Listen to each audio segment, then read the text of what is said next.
Oke, bisa kita mulai ya. Saya kira sudah siap semua ya, dan saya kira sudah juga mengisi untuk daftar hadir atau presensinya pada hari ini. Maka pada siang ini kita lanjutkan untuk membahas ya topik atau materi tentang komputasi numerik, teknik kimia ya. Mungkin namanya masih lama, saya coba izin tak ini dulu ya. Namanya ganti.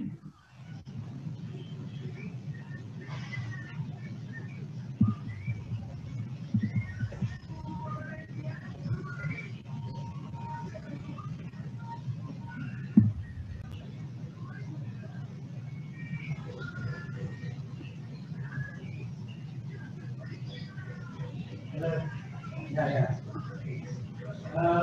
Kalau tadi Pak Toha sudah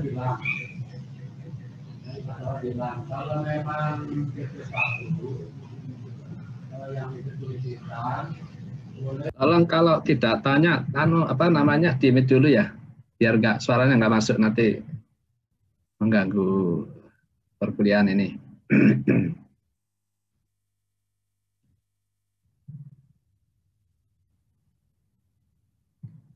Oke, jadi untuk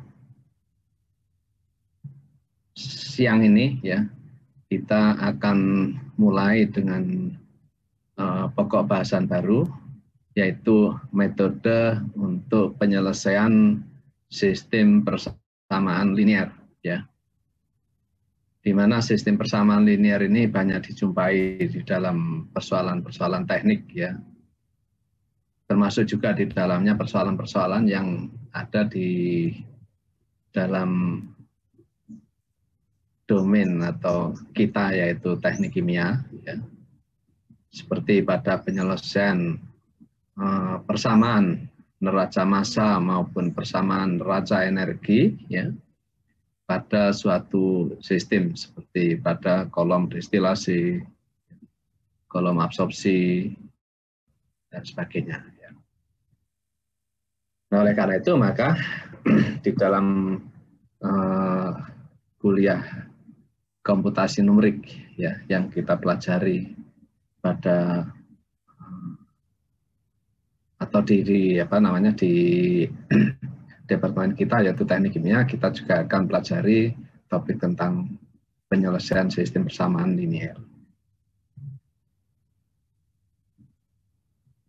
Jadi persoalan-persoalan ini juga sering muncul ya, seperti pada kasus atau pada persoalan optimasi ya, stockage ya, jadi kemudian neraca energi, neraca massa ya pada kolom destilasi ya, pada lead kolom atau stepwise ya kolom ya, dan proses-proses seperti optimasi ya dan sebagainya. Jadi aplikasi dari sistem persamaan linear ini cukup luas ya, tidak hanya pada masalah teknik saja, tapi termasuk juga di dalam persoalan-persoalan seperti sosial dan sebagainya.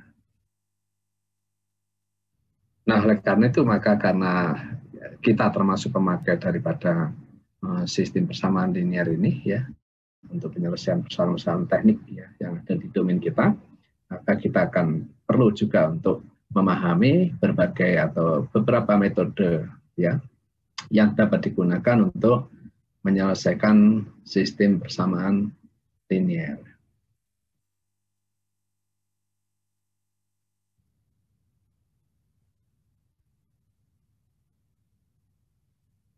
Ya, jadi kalau kemarin ya di dalam materi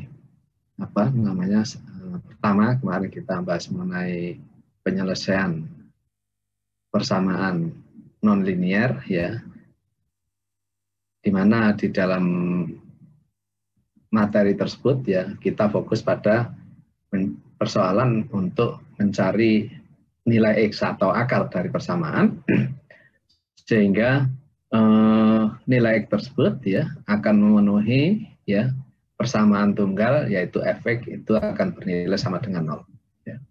seperti itu. Nah, kemudian nilai itu bisa tunggal, bisa juga multiple, ya, jadi lebih dari satu. Yang kemarin terakhir kita telah membahas salah satu metode untuk menentukan, ya, akar persamaan untuk mencari akar, ya, atau penyelesaian dari persamaan nonlinear yang memiliki lebih dari satu akar, ya. Nah, sekarang yang akan kita bahas di sini adalah menentukan nilai-nilai dari variabel, ya, yaitu di sini diberi simbol variabel 1 atau X1, ya, X2, X3 dan seterusnya sampai dengan Xn, ya. Tergantung variabel yang terlibat di dalam sistem persamaan tersebut, ya, di mana penyelesaian daripada nilai-nilai X, ya, itu adalah dilakukan secara simultan, di mana nilai-nilai X1, X2, dan seterusnya sampai dengan Xn ini akan memenuhi suatu set daripada persamaan linear. Jadi untuk menyelesaikan ini, maka diperlukan suatu kumpulan persamaan, ya, untuk bisa menyelesaikan nilai variabel-variabel bebasnya secara simultan. Nah, dilihat dari konsep, ya, yang akan kita pelajari di sini, maka kira-kira aplikasi yang paling dekat, ya, di dalam domain kita itu adalah untuk penyelesaian persamaan neraca, massa, dan energi, ya, yang misalkan di dalam suatu kolom statewise, ya, tray kolom, ya, tray kolom, ya, di mana itu nanti akan setiap tray itu akan memberikan suatu set, bukan satu set, satu set persamaan, ya, yang nantinya harus diselesaikan, ya. Jadi harus diselesaikan sehingga penyelesaian itu state by state, ya. Jadi state 1, state 2 itu nanti akan diselesaikan secara simultan, ya, untuk menentukan spesies atau komponen-komponen yang berada dalam kesetimbangan di state tersebut.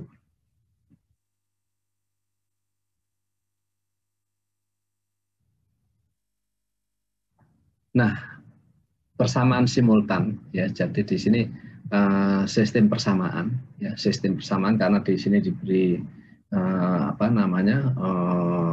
sebutan sistem, maka di situ adalah merupakan suatu kumpulan, ya, jadi suatu kumpulan dari persamaan-persamaan yang diperlukan untuk menyelesaikan suatu persoalan, ya, tadi misalkan persoalan untuk menentukan kesetimbangan, ya, yang terjadi di dalam satu state kolom destilasi, maka di situ harus dibuat suatu sistem persamaan, ya, yang merupakan fungsi dari variabel-variabel bebas. Di sini biasanya adalah konsentrasi, ya. Kemudian dihubungkan dengan kesetimbangan, maka akan diperoleh suatu sistem persamaan, ya, neraca, massa, ya, equilibrium pada suatu state. Nah, persamaan simultan di sini adalah terdiri dari beberapa persamaan, yaitu F1, F2 sampai dengan Fn, ya, artinya. Nah, di mana jumlah persamaan yang diperlukan untuk menyelesaikan, ya, sistem persamaan itu adalah sesuai dengan jumlah variabel yang akan ditentukan di dalam sistem tersebut. Jadi di sini kalau misalkan untuk satu sistem persamaan, ya, yang terdiri dari suatu n variabel bebas x, ya, maka di sini dibutuhkan sejumlah n persamaan, ya, yang merupakan fungsi dari x1, x2 sampai dengan xn. Dan secara umum dituliskan bahwa x1, ya, sebagai fungsi x1, x2 dan seterusnya sampai dengan xn itu sama dengan 0. Nah, set persamaan linearnya itu bisa juga dituliskan dalam bentuk ini, untuk persamaan di bawah di sini, ya.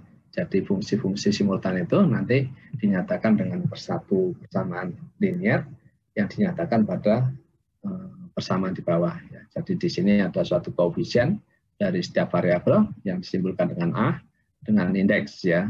Indeks di sini terdiri dari 2 digit, di mana digit pertama adalah menunjukkan baris dan digit kedua adalah menunjukkan kolom, ya.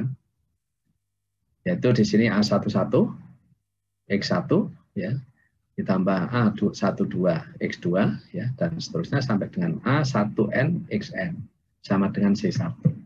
Ini adalah persamaan pertama.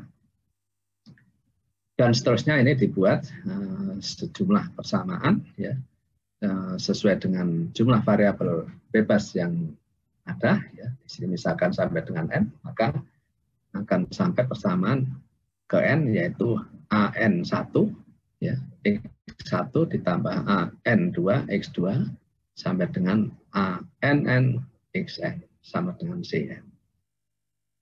Ya. Nah, sehingga dari sini kita memiliki suatu set persamaan linear di mana harus diselesaikan ya secara simultan ya. Ya, secara simultan untuk menentukan nilai variabel-variabel X1, X2, X3 dan seterusnya ya yang memenuhi keseluruhan persamaan ini. Ya, jadi nilai X1, X2 dan seterusnya itu akan memenuhi semua persamaan yang ada di dalam set persamaan tersebut atau suatu sistem persamaan tersebut.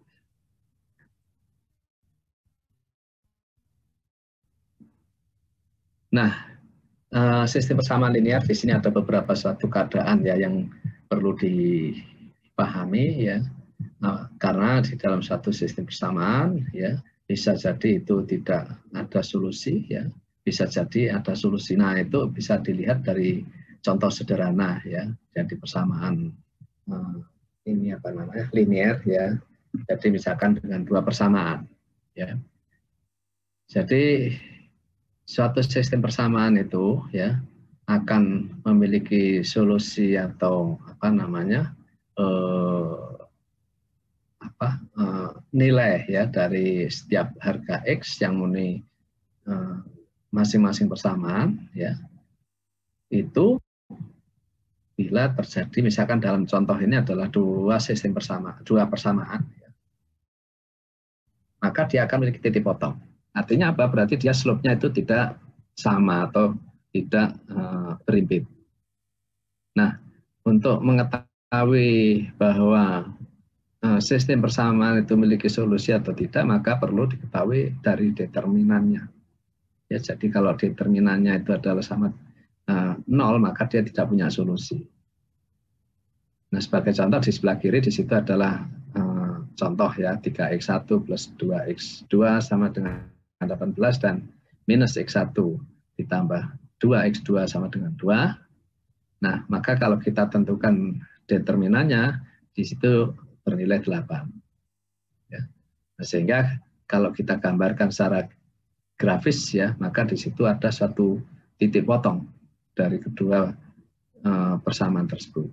Nah, titik potong itulah yang merupakan letak solusi daripada atau penyelesaian daripada sistem persamaan tersebut.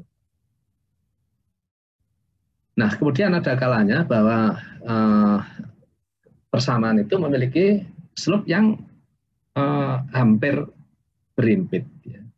Nah, situ maka kalau di sebelah kiri itu titik potongnya itu pada satu titik, maka di sini titik potongnya tidak jelas. Ya, jadi bisa ada beberapa yang nilai ya X1 dan X2-nya itu yang mendekati memenuhi daripada persamaan tersebut. Nah, di sini kalau itu dilihat bahwa slope-nya itu mendekati berimpit ya, atau sama, mendekati sama. Nah, itu bisa dilihat dari determinan. Kalau determinannya 0 berarti persamaan itu identik persis ya, slope-nya sama persis. Sehingga penyelesaiannya tak berhingga. Ya, karena setiap titik itu akan merupakan penyelesaian dari persamaan tersebut. Nah, contoh yang kondisi yang kurang bagus ya atau kondisi buruk suatu sistem persamaan linear itu seperti pada gambar yang sebelah kanan, di mana penyelesaiannya itu ya penyelesaiannya mendekati penyelesaian itu ada di sepanjang beberapa titik ya yang di mana posisinya itu mendekati berimpit ya. Jadi nah di situ nampak determinannya itu adalah mendekati 0 yaitu minus 0,04 ya, jadi mendekati 0. Nah, ini yang disebut dengan suatu sistem persamaan yang disebut dengan kondisi buruk atau ill condition. Bukan kondisi sakit ya, tapi kondisi buruk artinya yang penyelesaiannya tidak jelas. Nah, kemudian juga ada yang ininya 0 ya, jadi di situ adalah sejajar sehingga tidak ada titik potongnya dan tidak ada penyelesaian. Kemudian juga yang determinannya 02 juga di sini penyelesaian tak hingga. Jadi ini apa namanya, garis tersebut adalah identik.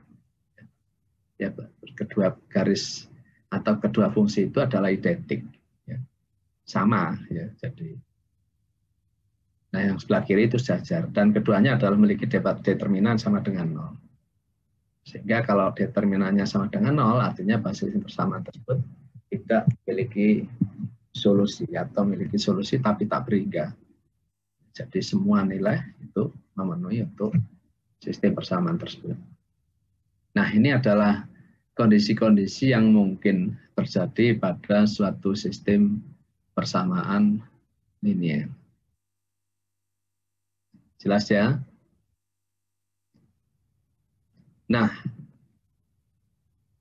karena di dalam penyelesaian sistem persamaan linier ini, ya, tentunya kita tidak akan lepas dari sistem matrik, ya. Jadi apa namanya, aljabar matrik, ya, karena nanti akan kita gunakan di dalam penyelesaian, ya, sistem persamaan ini, khususnya untuk persamaan yang melibatkan banyak fungsi, ya, itu akan membutuhkan suatu matrik, ya, yang mewakili atau mengekspresikan sistem persamaan tersebut.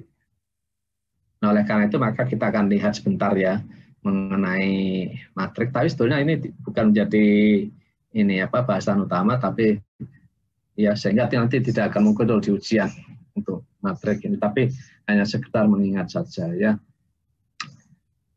Jadi matrik ya, misalkan kita sebut dengan matrik A ya, itu bisa disimbolkan dengan suatu huruf ya besar ya, kemudian di ini apa namanya dibatasi dengan atau dengan kurung ya siku, atau bisa juga dalam bentuk ini apa garis dua garis ini apa tegak ya vertikal yang menyimpulkan suatu variabel itu adalah merupakan matrik.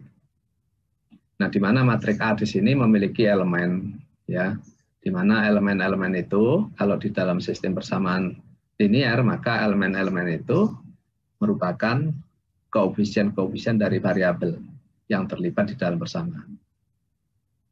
Nah, di dalam kasus ini misalkan untuk matrik ya A ya yang merupakan matrik koefisien dari sistem persamaan ya, maka matrik A bisa dinyatakan sebagai matrik A ya yang memiliki elemen-elemen yaitu A11, A12, A13 sampai A1N, kemudian dengan jumlah persamaan itu ya misalkan ada M persamaan ya, maka di sini ada AM1, AM2, AM3 sampai dengan AMN.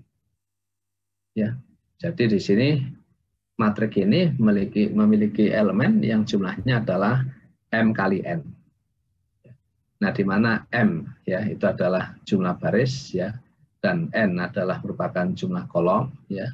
Nah, sehingga matrik A ini bisa disebut dengan matrik yang memiliki dimensi M cross N ya, jadi bukan M kali N tapi M cross N ya. Jumlahnya adalah, dan itu bisa dilihat pada gambar tersebut ya.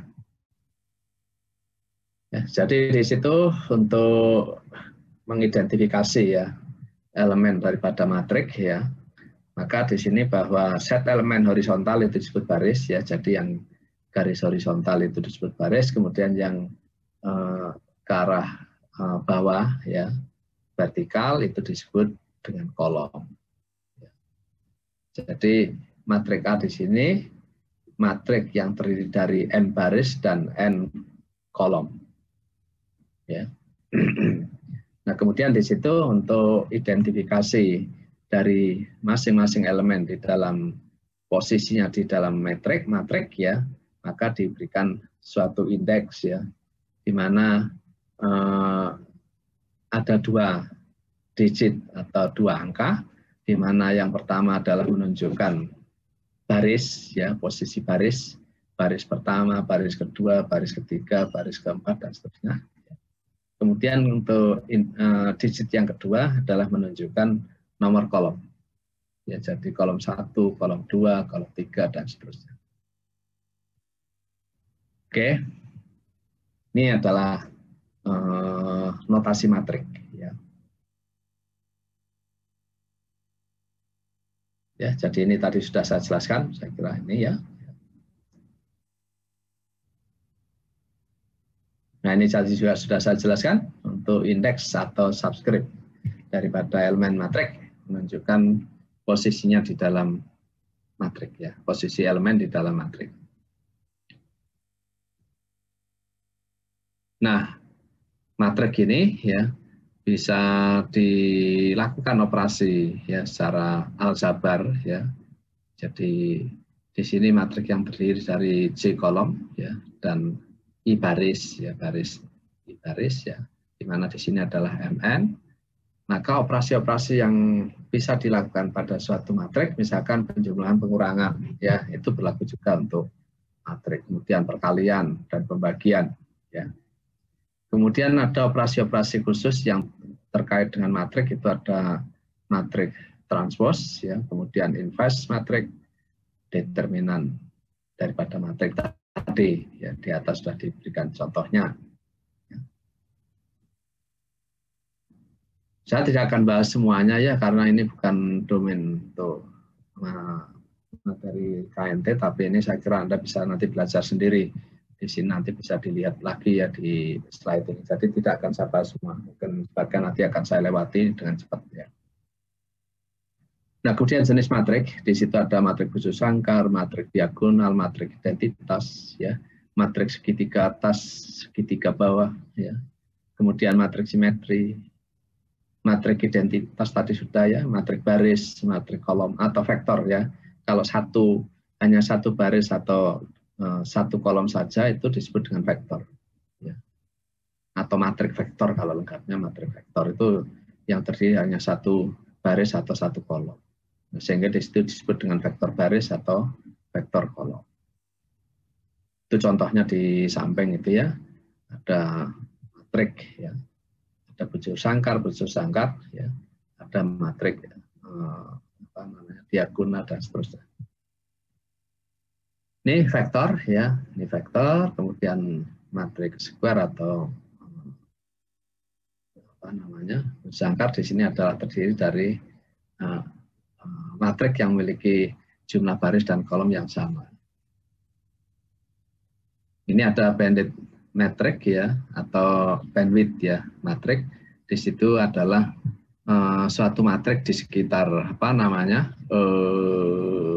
matrik diagonal ya, yaitu yang ada di diagonal matrik yaitu A11, A22 dan atas dan bawahnya ya satu.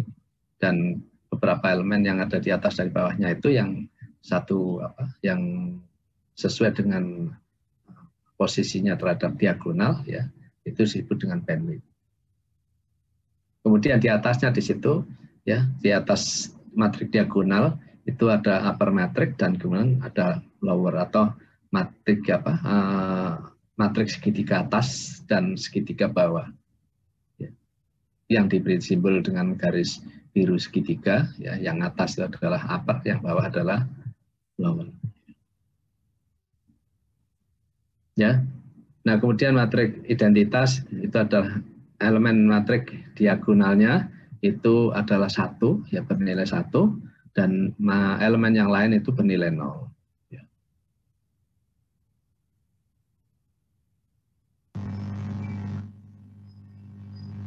Ya, jadi ini matrik simetris ya, itu bisa dilihat ya, itu di diagonalnya sebagai mirror ya, sehingga yang bagian atas dan yang bersesuaian ya itu akan memiliki nilai sama.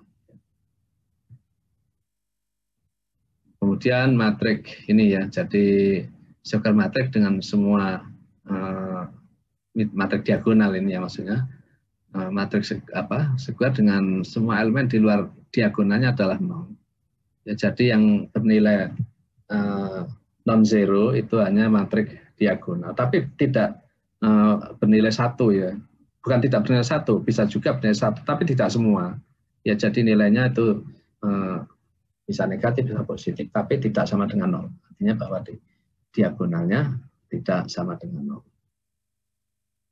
Ini matriks identitas ya. Jadi elemen diagonalnya adalah sama dengan 1. Ya, matriks tadi diagonal upper triangle atau segitiga atas, kemudian segitiga bawah. Jadi itu yang di atas diagonal itu disebut matriks segitiga atas, dan yang bawah adalah matriks segitiga bawah. Ini bandwidth tadi ya. Jadi ini adalah matriks bandwidth ya, yang terdiri dari elemen diagonal dan atas dan bawahnya. Oke, saya kira kalau ini akan pelajari sendiri ya, hukum-hukum untuk matriks ya. Jadi perkalian dengan skalar ya, itu semua elemen dikalikan dengan suatu bilangan. Dan beberapa syarat yang harus dipenuhi ketika kita mengoperasikan suatu matriks ya. Ini adalah operasi daripada perkalian dua buah matriks ya. Maka harus dipenuhi syarat bahwa n dimensi kolom dan barisnya harus sama.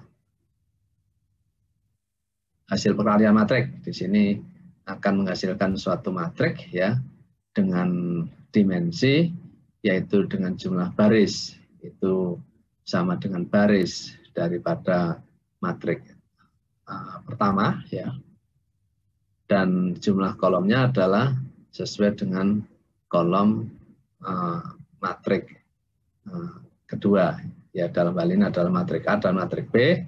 Maka di sini matriks hasil perkalian adalah sama dengan M cross A ya.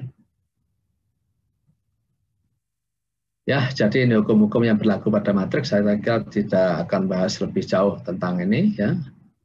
Kemudian determinan, nanti juga Anda bisa pelajari di buku tentang matriks ya, bagaimana untuk menentukan determinan. Ya, karena nanti akan diperlukan di dalam penyelesaian persamaan linear atau sistem persamaan linear. Contohnya misalkan untuk matriks 22 ya, maka matriks determinannya adalah cross di sini ya, dari matriks baris 1, 1 ya, di sini A kali D dikurangi dengan B kali C ya. Nah, sekarang bagaimana kalau misalkan matriks yang lebih besar dari 22, yaitu ada cara atau menyatakan determinan ya. Saya kira saya tidak akan bahas ya. Ini ada mirror, ada kofaktor ya. Ini nanti akan, kalau mau ya silakan nanti dibaca di materi ini. Ya, saya akan nggak bahas terus ya.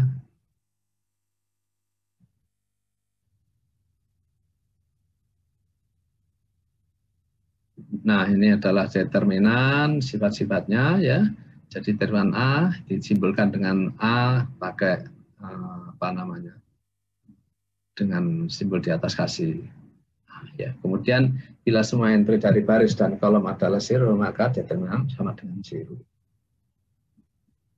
Bila dua baris dan dua kolom ya adalah identik, maka determinan A adalah sama dengan 0.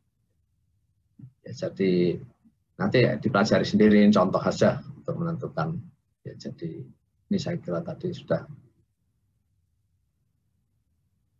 oke. Oke, jadi itu tadi untuk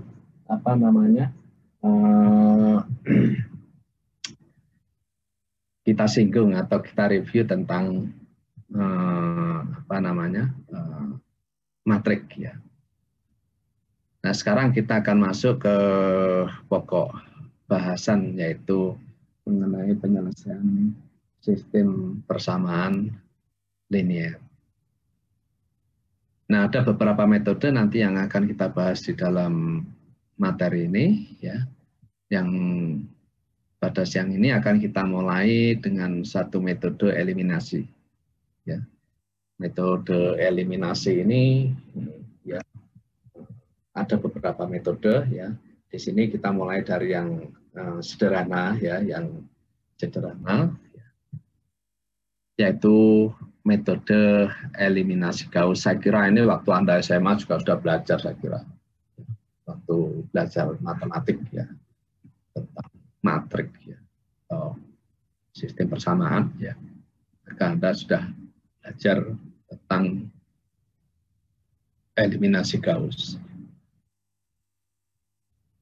Nah, di sini saya akan ringkas saja, ya. Jadi metode eliminasi Gauss ini adalah merupakan salah satu metode yang paling sederhana.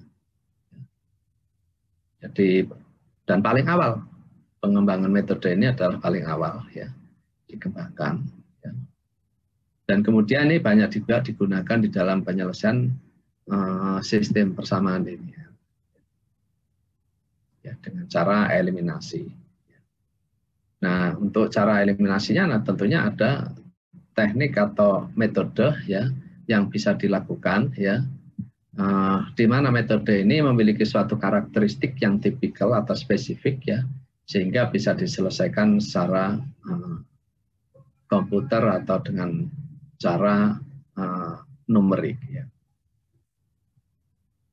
Nah, bagaimana cara melakukan proses eliminasi, ya, dengan metode eliminasi Gauss ini, ya. Di sini ada prosedur, ya, jadi suatu tahapan-tahapan atau langkah-langkah yang harus dilakukan untuk menyelesaikan persamaan dengan sistem atau dengan metode eliminasi Gauss.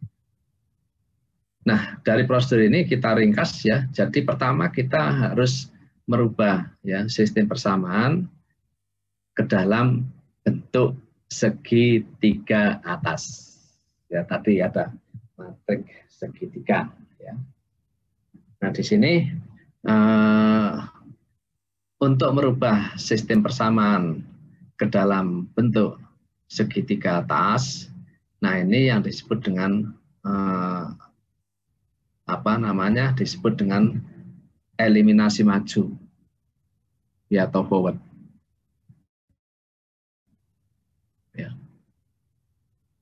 Nah, kemudian setelah kita dapatkan atau kita sampai pada bentuk matrik dari sistem matrik koefisien, ya, matrik koefisien daripada sistem persamaan itu sudah kita rubah bentuknya, ya, atau kita eliminasi sehingga terbentuk suatu matrik segitiga atas, ya. Berarti yang lain itu yang di bawahnya itu sama dengan 0 semua, ya, yang bagian bawah segitiga bawahnya itu adalah sama dengan 0, nilai 0. Nah, kemudian setelah itu dilanjutkan bahwa salah satu persamaan dari sistem persamaan ini hanya mengandung satu variabel, yaitu yang paling bawah, ya. Jadi persamaan, ya, dengan diperolehnya bentuk matriks segitiga atas, maka persamaan yang paling bawah atau matrik dengan baris paling bawah itu variabelnya satu yang terakhir dan variabel yang lainnya bernilai 0. Nah, dari titik ini nantinya akan digunakan sebagai awal untuk eliminasi balik, ya, atau mundur. Jadi setelah eliminasi maju untuk mendapatkan matriks segitiga atas, kemudian dilakukan eliminasi balik, ya, eliminasi balik atau mundur, ya, untuk menyelesaikan persamaan-persamaan atau variabel-variabel yang lain. Ya, jadi dari xn, ya, kemudian xn-1, xn-2, xn-3, dan terus sampai dengan nanti x1. Ya, jadi dari substitusi atau eliminasi balik nanti akan sampai pada penentuan semua variabel bebas yang dicari. Oke, jadi itu prinsip atau prosedur daripada eliminasi Gauss. Nah, ini misalkan, ya, jadi ini adalah satu set sistem persamaan, Misalkan kita ambil saja suatu sistem persamaan yang terdiri dari 3 variabel bebas, yaitu X1, X2, dan X3. Nah, sehingga untuk menyelesaikan sistem persamaan ini maka dibutuhkan 3 persamaan. Ya, 3 persamaan, ya, seperti pada slide ini, ya, yaitu fungsi pertama, ya, dengan koefisien akhirnya adalah C1, ya, kemudian sampai dengan persamaan ketiga, ya. Nah, kemudian persamaan ini, sistem persamaan ini kita ekspresikan ke dalam bentuk matrik atau kita konversi ke dalam bentuk matrik, ya. Jadi sistem persamaan ini bisa ditulis dalam bentuk notasi matrik yang dinyatakan sebagai matrik koefisien. Di sini terdiri dari elemen-elemen, ya, elemen-elemennya merupakan koefisien dari persamaan, ya. Kemudian vektor vektor kolom, yaitu vektor variabel, ya, yaitu X1, X2, X3. Nah, itu sama dengan vektor koefisien, ya, C, yaitu C1, C2, dan C3. Dan ini adalah ekspresi daripada persamaan. Nah, kemudian setelah kita bentuk matrik koefisien ini, maka kita tulis kembali matrik ini, karena nanti yang dibutuhkan adalah yang tetap adalah X1, X2, dan X3. Kemudian nanti akan berubah dengan eliminasi, itu adalah elemen-elemen matrik ini, ya, menuju atau menjadi matrik segitiga atas, ya. Kemudian nanti vektor C ini juga akan ikut berubah, ya, dari substitusi atau eliminasi itu.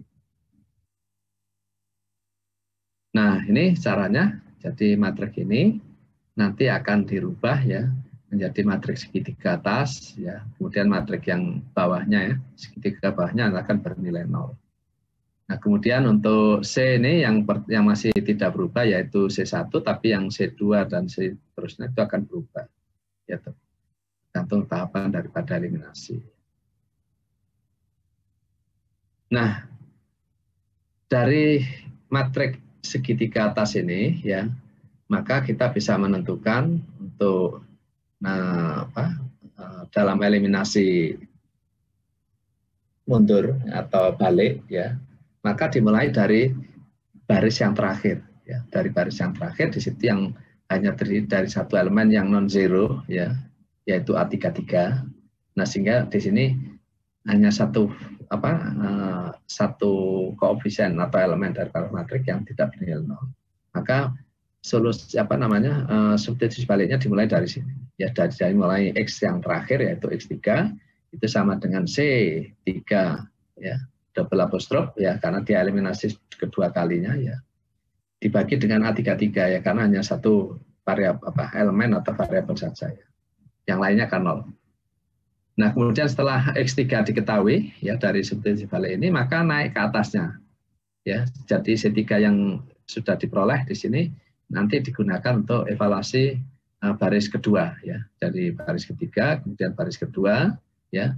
Nah, maka X2 nanti akan sama dengan C2 aksen, ya, dikurangi A23 aksen kali X3, ya, X3-nya sudah diperolehkan dari substitusi balik pertama, dibagi dengan A22. Ya. Ini dari persamaan yang ini, karena hanya terdiri dari dua koefisien, di mana X3-nya sudah diketahui, ya, sehingga hanya X2 yang tidak diketahui. Nah, sekarang X3 dan X2-nya sudah diketahui, maka mundur lagi ke baris pertama, yaitu untuk menyelesaikan, di mana di sini adalah ada 3 elemen, ya, yang non zero, tapi 2 sudah dievaluasi di bawahnya, ya, yaitu X2 dan X3. Sehingga persamaan yang pertama ini juga memiliki satu variabel yang tidak diketahui, yaitu X1. Sehingga dengan substitusi balik, ya, yang substitusi baliknya adalah dinyatakan dengan persamaan di bawah ini, ya, nanti akan diperoleh X1, X2, dan X3. Jadi ini adalah prinsip daripada metode eliminasi Gauss. Oke, sampai di sini ada pertanyaan? Nah, kemudian kita generalisasi, kan. Jadi kalau dilihat bagaimana substitusinya, maka bisa dilihat dari ini ya. Jadi prosedur 1 untuk substitusi maju ya. Substitusi maju itu adalah yang baris pertama ini tidak berubah ya. Jadi kalau kita lihat di sini di matriks A di sini yang A11, A12, A13 dan C1 ini tidak berubah. Tapi yang mulai berubah adalah baris kedua dan seterusnya.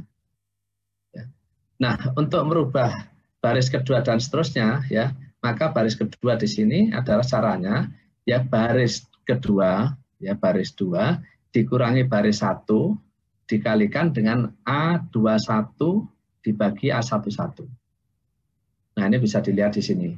Jadi A21, ya A21 karena dia ada di kolom 1, ya dikurangi A11, ya baris ke-1-nya kan A11 di atasnya. Dikalikan dengan A21 dibagi A11. Nah, kalau dilihat dari sini maka elemen pertama ya, dari baris kedua ini akan bernilai 0. Ya, kalau dilihat di sini A21 dikurangi A11 dikalikan A21 dibagi A11 maka nilainya 0 ya. Maka di sini akan menghasilkan 0. Nah, kemudian yang tidak 0 adalah di kolom kedua dan seterusnya. Kemudian demikian juga untuk kolom pertama untuk baris ketiga juga dengan substitusi itu ya, dengan prosedur seperti bagian yang di kotak ini ya, baris 3 dikurangi baris 1 ya, dikalikan A31 dibagi A11. Maka di sini akan menghasilkan 0 juga ya, jadi ini baru di kolom pertama itu baris kedua dan seterusnya akan sama dengan 0. Nah, ini adalah eliminasi untuk tahap pertama. Nah, setelah itu akan diperoleh dari ini adalah ini ya. Jadi ini adalah nanti C-nya bisa disimpulkan dengan C aksen. C1-nya tetap tidak berubah, C aksen.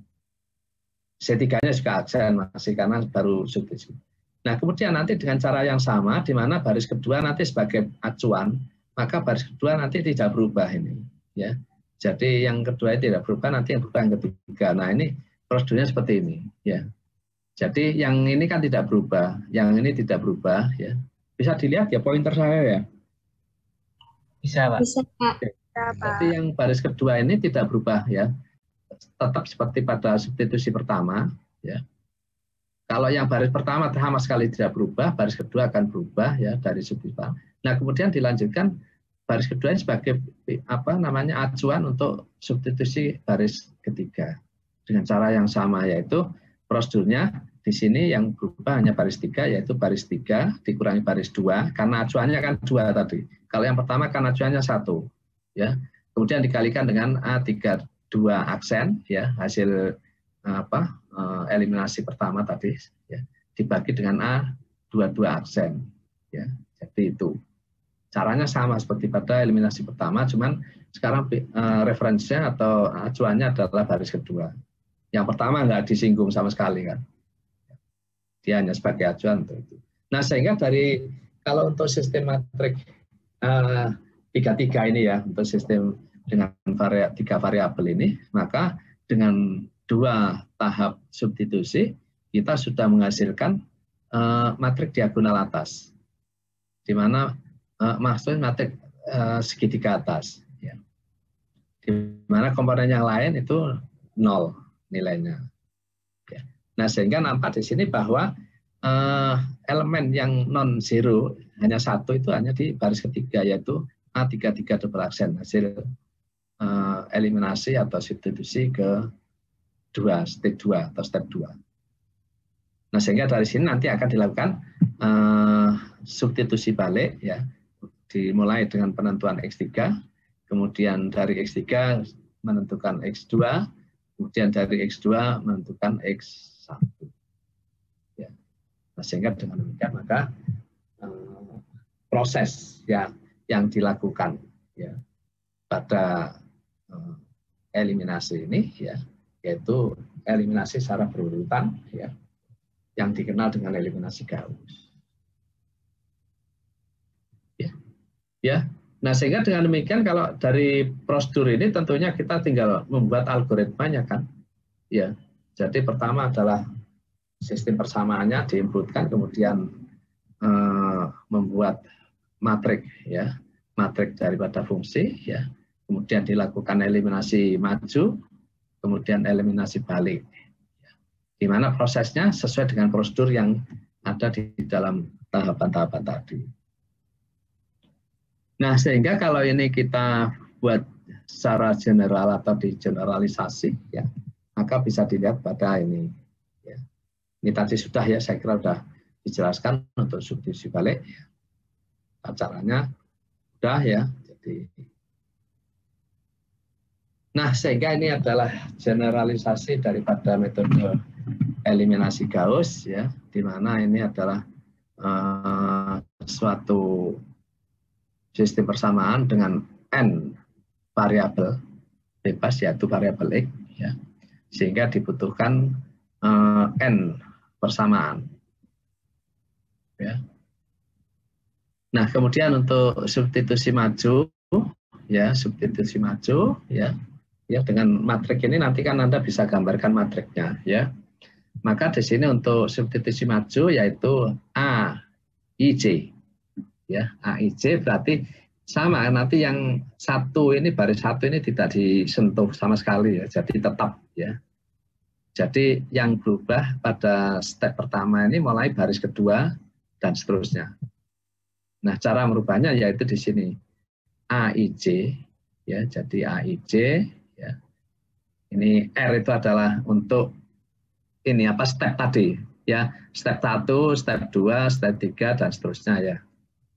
Ya, jadi ini adalah apa namanya? AIJ, makanya di sini kalau R-nya 1 tadi step pertama, maka di sini I-nya menjadi 1 plus 1 kan 2, berarti baris kedua kan. Ya. Nah, kemudian J-nya juga sama. J-nya itu nanti adalah J-nya adalah R plus 1, jadi 2 juga. Karena apa? Yang satunya kan bernilai mesti 0. Ya, dengan substitusi ini kan nanti yang satu mesti akan sama dengan 0. Ya, jadi nanti yang disubstitusi itu adalah dari itu. Ya, jadi dengan IJ R ya, R adalah stepnya. Ya. Nah, kemudian AIJ di sini adalah R-1 berarti kalau R-nya 1 berarti A0 kan, berarti sebelum di ini kan. Ya, jadi sebelum mengalami perubahan dan seterusnya ya. Jadi prinsipnya seperti itu. Jadi apa namanya generalisasi daripada eliminasi Gauss itu yang tadi sudah dijelaskan di atas itu bisa digeneralisasikan dengan notasi seperti ini. Ya. Nah, sehingga dengan notasi ini tentunya akan mudah ketika kita nanti akan melakukan kalkulasi dengan menggunakan bantuan programming ya, dengan pemrograman misalkan dengan MATLAB dan sebagainya. Ya, di mana notasi-notasi ini sudah dinyatakan seperti pada blok ya yang di gambar ini ya, untuk menentukan A dan C untuk mendapatkan segitiga atas. Nah, kemudian untuk substitusi baliknya itu nanti bisa langsung dilakukan dengan seperti ini di bawah ini. Jadi apa namanya?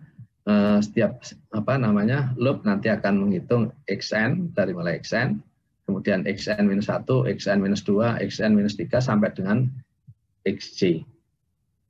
Ya. Oke.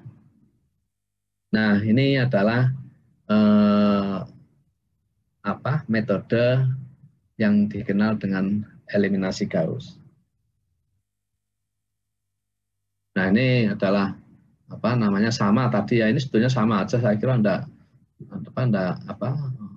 sudah digeneralisasikan tadi di sini ya. Jadi ini adalah generalisasinya seperti ini. Nah, kemudian ini adalah apa namanya proses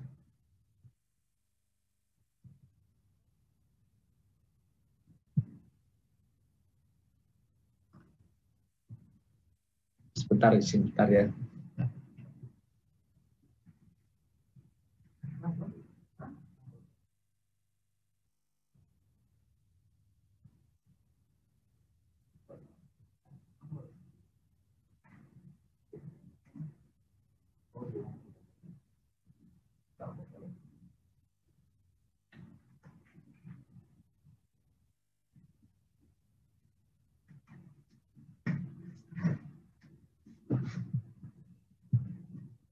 Oke, ya, jadi ini sama saja sudah dengan di atas ya.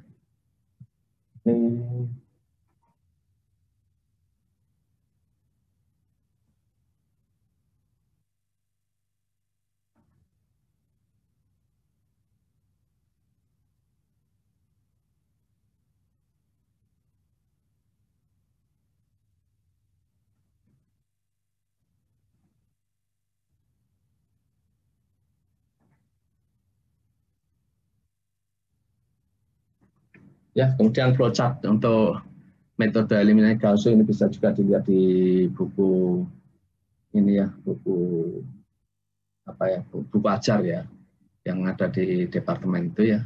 Di situ sudah. Atau Anda buat sendiri aja sebetulnya bisa ya, saya nggak perlu ini kan hanya logiknya saja kan sebetulnya urutannya apa saja. Jadi itu adalah salah satu bentuk bagaimana cara melakukan algoritmanya ya. Nah itu bisa dibuat sendiri ya sesuai dengan algoritma apa namanya dari prosedur ini Anda konversikan menjadi bentuk algoritma.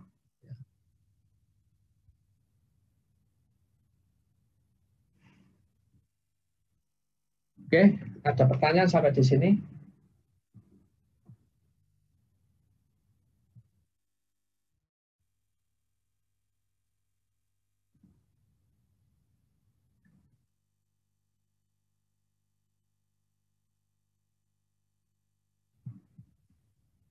Ada pertanyaan? Belum, Pak. Belum ya, saya kira jelas. Nanti ini saya share ya, jadi nanti bisa dibaca sendiri lagi ya.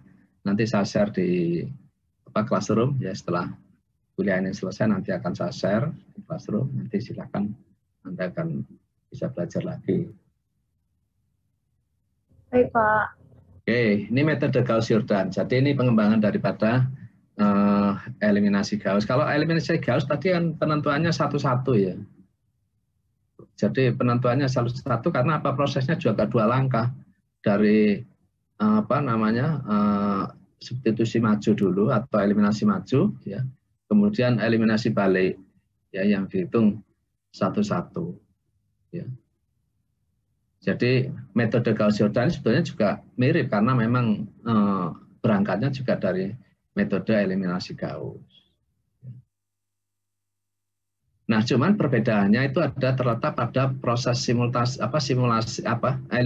ini adalah dijalankan secara simultan. Jadi tidak perlu lagi dua step seperti tadi ya, tapi sekali dia eliminasi nanti akan menghasilkan solusinya. Jadi eliminasi maju dan eliminasi mundurnya itu dilakukan secara simultan. Itu bedanya. Nah, sehingga akan juga menghasilkan matrik hasil eliminasi yang akan berbeda. Kalau di dalam metode Gauss itu akan diperoleh ya dari hasil simulasi maju itu akan diperoleh matrik koefisien segitiga atas ya, segitiga atas seperti tadi. Nah, maka kalau di dalam metode Gauss-Jordan karena di sini eliminasi itu dilakukan secara simultan, maka matrik yang dihasilkan adalah matrik identitas, yaitu matrik yang diagonalnya adalah bernilai 1. Ya. Jadi dengan matrik identitas ini, ya, kemudian elemen matrik yang lain itu bernilai 0. Ya, jadi matrik diagonalnya ini nanti akan bernilai 1 semua, dan matrik yang lain akan bernilai 0. Ya. Nah, sehingga nanti tidak perlu lagi substitusi balik. Ya. Nah, tentunya untuk mendapatkan ini tentunya akan sedikit perbedaan. Nah, perbedaan bagaimana nanti kita lihat ini. Ya, bagaimana untuk melakukan substitusi ya dengan metode Gauss-Jordan sehingga kita sampai pada matrik koefisien yaitu matrik identitas. Ya, jadi matrik koefisien dirubah menjadi matrik identitas.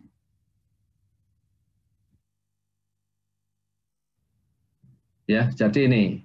Nah, matrik koefisien ini ya nanti langsung akan menghasilkan suatu matrik identitas, di mana di sini kalau tadi di eliminasi Gauss kan yang baris pertama tidak mengalami perubahan sama sekali. Nah, kalau ini berubah semua ya karena apa? Karena tidak akan dirubah menjadi matrik identitas sehingga nanti baris pertama pun juga akan berubah juga karena hanya bernilai 1 pada elemen pertama, yang lainnya 0, ya. Kemudian baris kedua itu adalah untuk elemen kolom kedua saja yang bernilai 1, yang lainnya 0. Baris pertama dan baris ketiga dan seterusnya itu akan bernilai 0. Demikian juga di materi di baris ketiga, ya. Maka di situ yang kolom ketiga, ya, kolom ketiga baris ketiga itu akan bernilai 1, yang lainnya akan 0. Ya. Nah, sehingga dengan demikian maka dari sini maka langsung diperoleh solusinya, yaitu B sama dengan B1 aksen, X2 sama dengan B2 aksen, X3 sama dengan B3 aksen. Ya, tidak perlu untuk melakukan substitusi balik. Nah, prosedurnya, nah ini, ya, jadi prosedurnya itu step pertama, yaitu baris 1 dibagi A11. Ya, jadi baris 1 semua dibagi A11 semua. Ya. Oke, sehingga nanti elemen pertama A11 akan masih bernilai 1 karena dibagi bilangan itu sendiri kan. Yang lain nanti berubah sesuai dengan besarnya koefisien baris kolom kedua, ketiga dan seterusnya. Ya, jadi untuk baris pertama hanya baris pertama dibagi dengan elemen pertama dari baris tersebut, yaitu A11. Kemudian untuk baris kedua, ya, yaitu baris 2, ya, sama seperti di elemen eliminasi Gauss, ya. Jadi baris 2 dikurangi baris pertama, ya, dikalikan A21 dibagi A11. Ya, jadi hampir sama, ya, jadi mirip, ya. Nah, di sini kalau yang tadi baris yang eliminasi Gauss itu baris pertama tidak disinggung, maka di sini disentuh, ya, jadi dia mengalami perubahan juga. Nah, kemudian baris ketiga itu sama dengan baris ketiga dikurangi baris pertama, ya, sama dikalikan A31 dibagi A11. Nah, ini adalah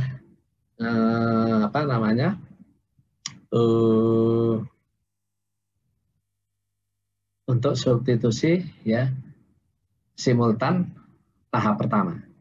Nah, di situ maka akan pada kolom pertama itu hanya elemen pertama dari baris pertama, yaitu A11 yang bernilai 1, lainnya 0. Ya, baris kedua 0, baris ketiga elemen pertamanya 0, ya. Tapi yang lainnya masih sesuai dengan hasil substitusi, ya. Ini step pertama. Nah, step kedua bagaimana? Nah, step kedua ini, ya, step kedua ini acuannya baris kedua. Kalau tadi baris pertama, ya, acuannya maka baris kedua. Nah, maka kalau dilihat dari ini, kalau supaya nanti di diagonal itu bernilai 1, maka di sini untuk baris kedua, ya, kalau yang pertama kan 0 dibagi 0 kan mesti 0, ya. Nah, mulainya adalah di A22 aksen, yaitu baris kedua dibagi dengan A22 aksen. Ya, jadi untuk baris kedua ini, sehingga nanti A22 aksen lagi bernilai 1. Ya, yang sananya juga. Nah, kemudian setelah baris 2, maka baris 1 sekarang dirubah. Maka baris 1 dikurangi baris 2 dikalikan A12 aksen. A12 aksen dibagi dengan A22 aksen. Ini untuk yang baris pertama. Untuk step kedua. Nah, baris ketiga itu sama dengan baris ketiga dikurangi baris kedua, ya. Dikurangi baris kedua. Dikurangi baris kedua, ya. Nah, ini baris kedua dikalikan A32 dibagi dengan A22 aksen, ya. Nah, sehingga nanti akan menghasilkan di sini, ya, untuk baris pertama ini elemen pertamanya 1, elemen keduanya atau kolom keduanya 0, tapi yang belakangan tidak, masih ada nilainya, ya. Tapi untuk baris kedua nih di pas diagonal, ya, yang posisinya pada diagonal ini sudah bernilai 1. Kemudian yang bawah ini sudah bernilai 0 semua, ya. Jadi untuk kolom kedua ini di atas dan di bawah, ya, itu bernilai 0 kecuali di posisi diagonal. Ini dari substitusi tahap kedua. Nah, kemudian step ketiga di sini adalah seperti pada step kedua, maka baris ketiga sebagai acuan. Maka di sini baris ketiga dulu yang disubstitusi, yaitu A33 aksen dibagi dengan A33 aksen. Ya, jadi akan sama dengan 1, ya.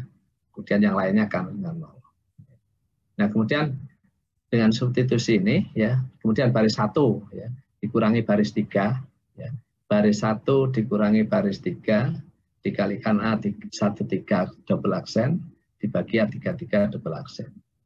Nah, ini nanti dari demikian juga untuk baris kedua, ya.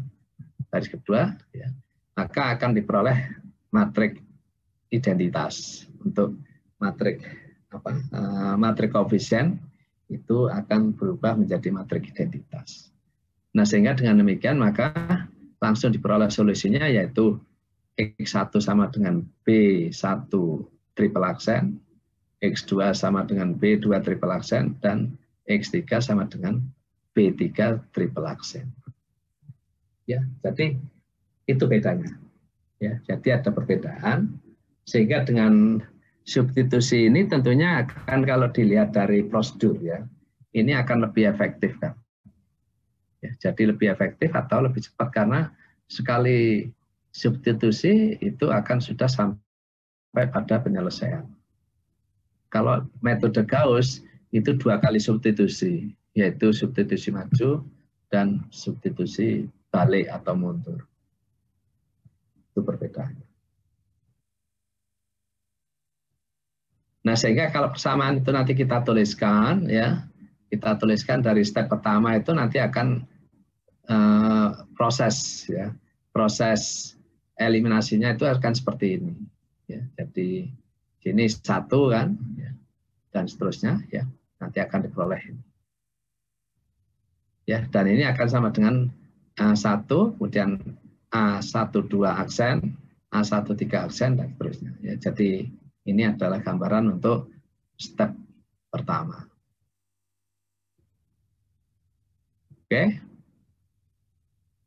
Nah, untuk step kedua ya sama, ya, jadi dengan cara yang sama seperti tadi, yaitu berdasarkan dari hasil step pertama, kemudian dimulai dengan untuk baris kedua sebagai reference, ya, untuk menghasilkan elemen diagonal sama dengan 1, ya, maka akan diperoleh.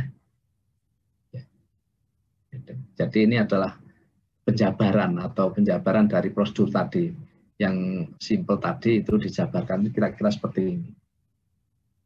Di mana elemen diagonalnya 1, 1. Ya. Yang masih belum 1 yang di baris ketiga. Sehingga nanti akan sama dengan matriks seperti ini.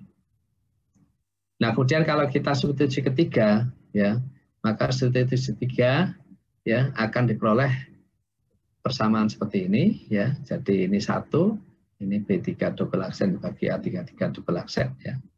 Nah, sehingga nanti persamaannya akan ekivalen atau identik dengan ini, yaitu di mana 1x1 ditambah 0x2 ditambah 0x3 sama dengan B triple aksen.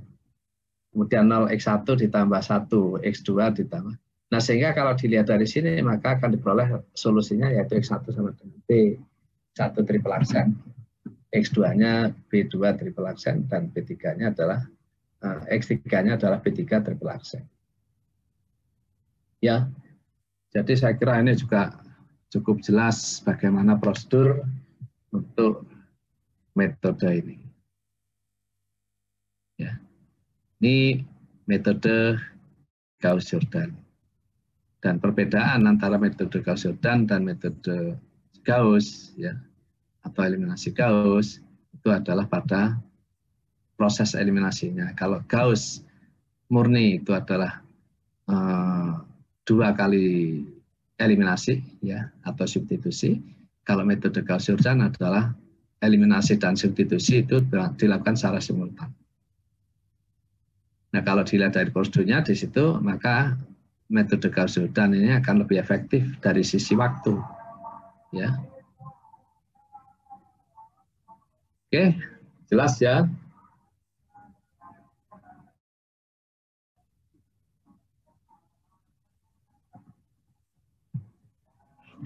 Saya izin minum dulu ya.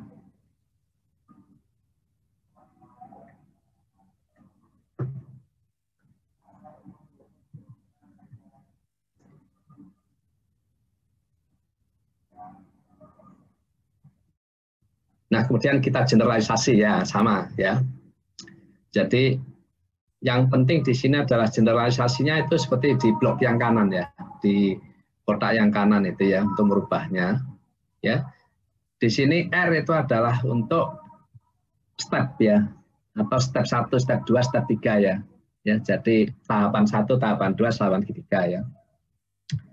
Jadi di sini adalah untuk R itu adalah itu, kemudian hubungan R dan I dan J di sini sama dengan substitusi Gauss ya, maka I itu sama dengan R ya ditambah 1. Jadi kalau di sini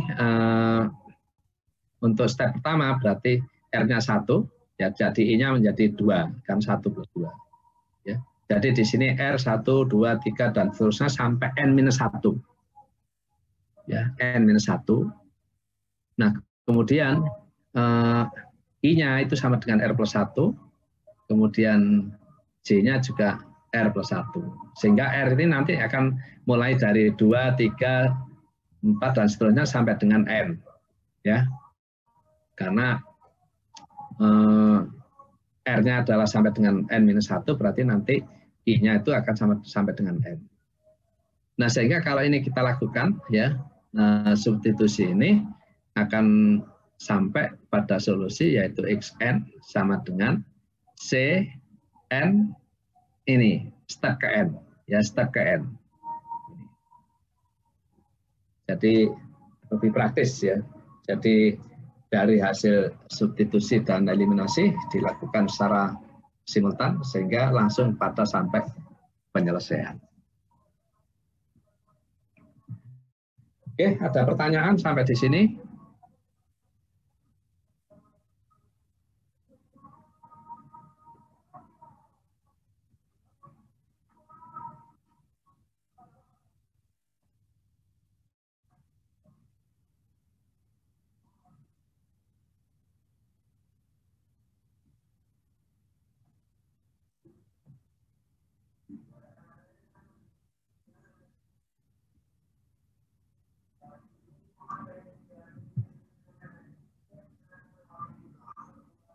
Ini juga ya untuk apa namanya flowchart. Kalau ini kira-kira ini apa namanya looping ya, looping untuk apa namanya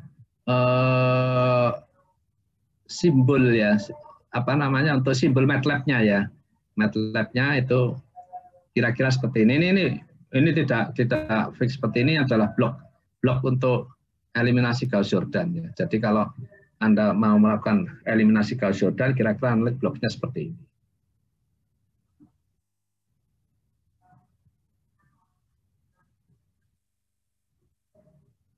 Kalau flowchart-nya juga bisa dilihat di ini ya, di apa namanya di buku asal di situ juga ada dibuatkan.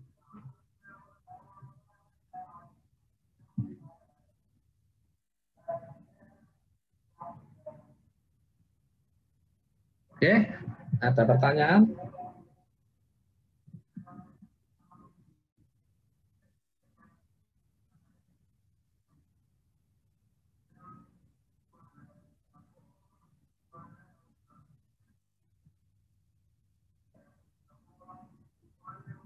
Nah, kalau tidak ada, saya bisa lanjutkan ya untuk metode yang lain, yaitu metode Jacobi. Nah, metode Jacobi ini nanti coba akan kita bandingkan dengan metode eliminasi Gauss maupun metode Gauss-Jordan. Nah, metode Jacobi ini adalah merupakan alternatif ya, metode alternatif ya, eliminasi ya. Di mana di sini adalah dikombinasikan dengan iterasi, metode iterasi atau pendekatan. Ya. Kalau yang dua metode di atas tadi kan itu adalah modelnya adalah substitusi ya, eliminasi substitusi. Tapi kalau ini adalah prediksi dengan menggunakan prediksi atau metode pendekatan. Ya, jadi nilai-nilai daripada X1, X2 dan seterusnya itu nanti akan diperoleh dari pendekatan. Nah, ini yang digunakan oleh metode Jacobi. Nah, salah satu metodenya ini adalah metode ya tadi metode Jacobi, karena ada metode lain yang juga dengan pendekatan ya. Tapi di sini kita akan bahas adalah metode Jacobi. Nah, prosedurnya di sini ya, prosedurnya menyusun baris-baris persamaan ya, menyusun baris-baris persamaan sehingga elemen-elemen diagonal sistem persamaan mempunyai harga relatif lebih besar. Ya. Jadi elemen-elemen diagonal ya, elemen-elemen diagonal dari persamaan tersebut ya. Jadi tadi A11, A22, A33 dan seterusnya ya, itu memiliki nilai relatif lebih besar ya dibandingkan elemen lainnya dalam baris yang sama. Ya. Jadi dibandingkan elemen-elemen yang lain di baris yang sama. Ini cara untuk melakukan prosedur metode Jacobi.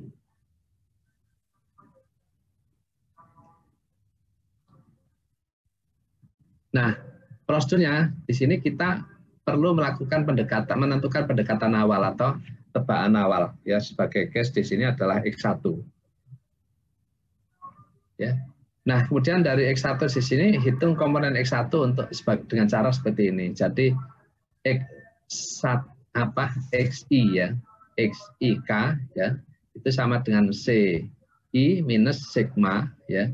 J tidak sama dengan I sampai dengan N, AIJ XJK minus 1.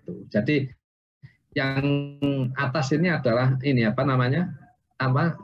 step juga ya. Jadi step juga di mana K-nya adalah 2, 3 dan seterusnya. Ya. Jadi XIK itu adalah Xi pada iterasi ke K atau step ke K. Ya. Jadi step karena di sini K-nya mulai 2 berarti XK2 ya. Kemudian I-nya itu sesuai dengan posisinya di dalam elemen di dalam matriks ya. Demikian juga untuk XIK-1 itu adalah iterasi pada ke A-1. Nah, kemudian di sini bahwa untuk iterasi ini dihentikan bila telah memenuhi syarat konvergen, yaitu dengan dipenuhinya batas toleransi ya dari setiap iterasi terhadap iterasi sebelumnya. Ya, jadi ini dibatasi. Karena pendekatan mungkin di sini nanti akan ada error. Kalau yang tadi kan seolah-olah itu adalah secara absolut ya, sehingga nilai yang diperoleh itu bukan lagi pendekatan, tapi ya itu memang nilainya. Tapi kalau di sini itu dibatasi dengan toleransi sehingga ada kesalahan tentunya. Jadi metode ini adalah metode pendekatan. Nah, cara ekspresi untuk error juga sama ya, bisa dijalankan dengan XIK minus XIK minus 1 jadi iterasi sebelumnya ya. Jadi iterasi sekarang terhadap iterasi sebelumnya ya. Kemudian nah ini harus lebih kecil atau sama dengan epsilon atau toleransi yang diizinkan.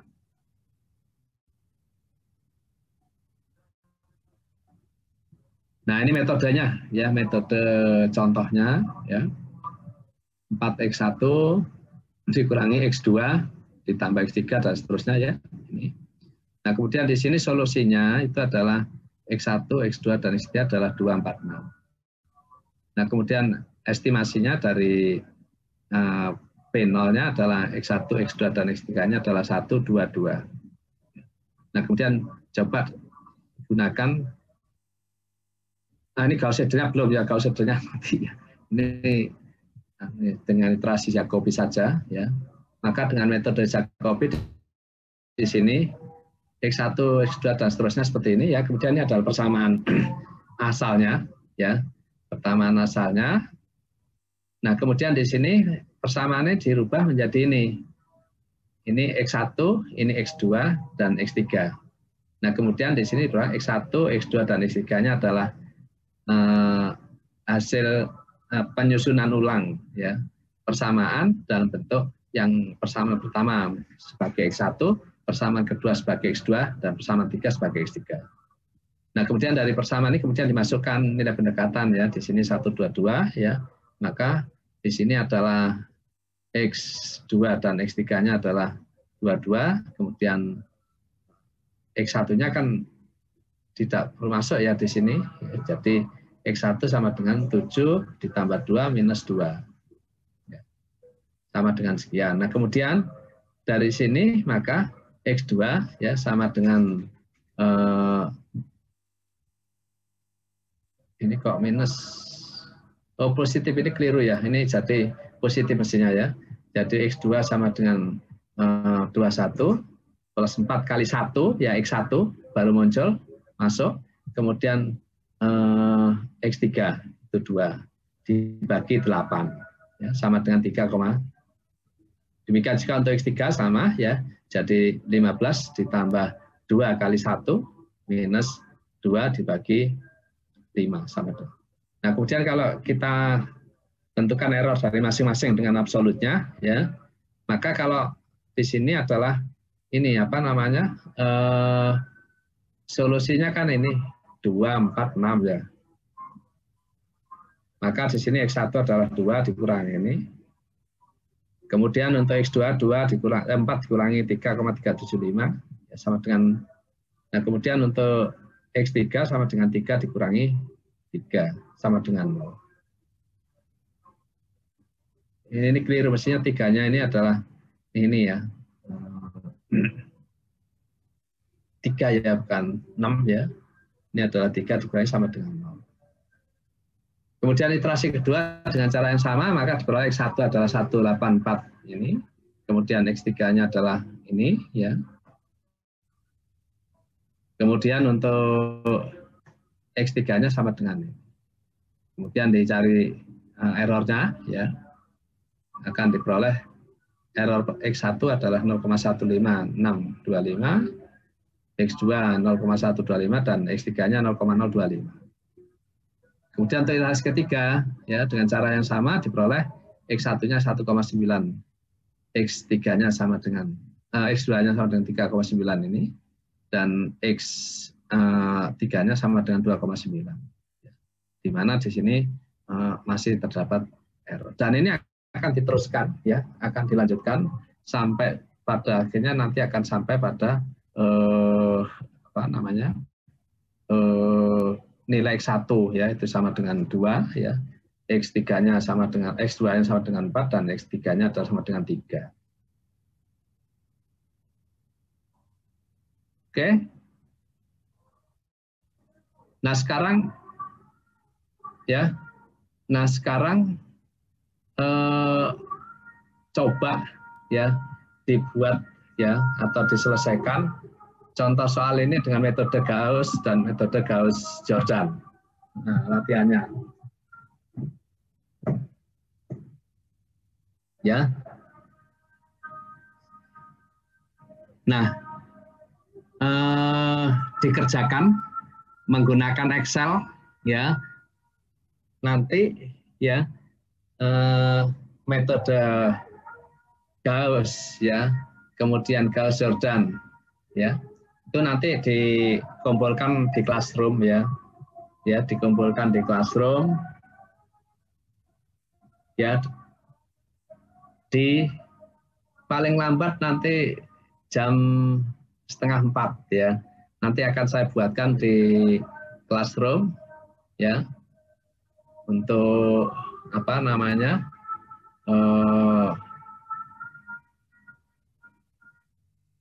Slotnya untuk upload pekerjaannya. Ya.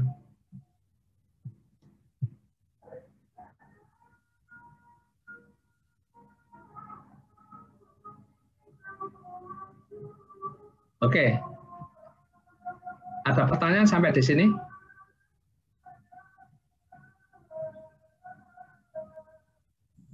Permisi Pak, izin bertanya.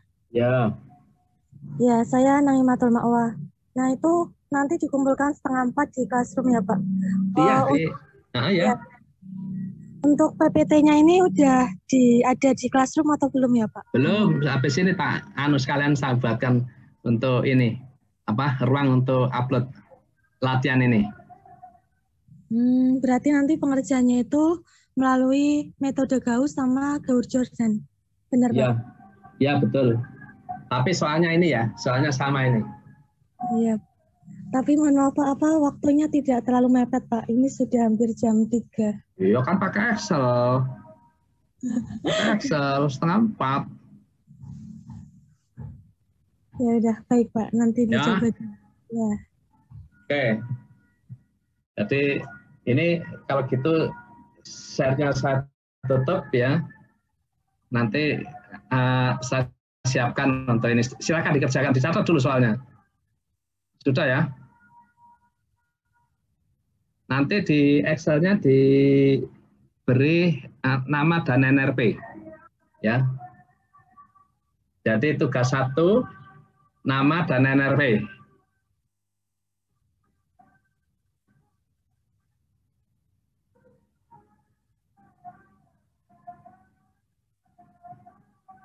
Oke, silakan dikerjakan ya. Ini saya tutup sharingnya.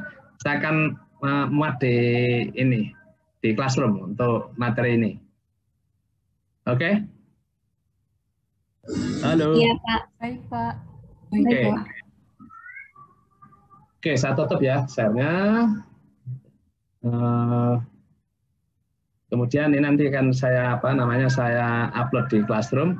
Silakan dikerjakan sekarang. Nanti setelah itu di upload di classroom untuk tugasnya.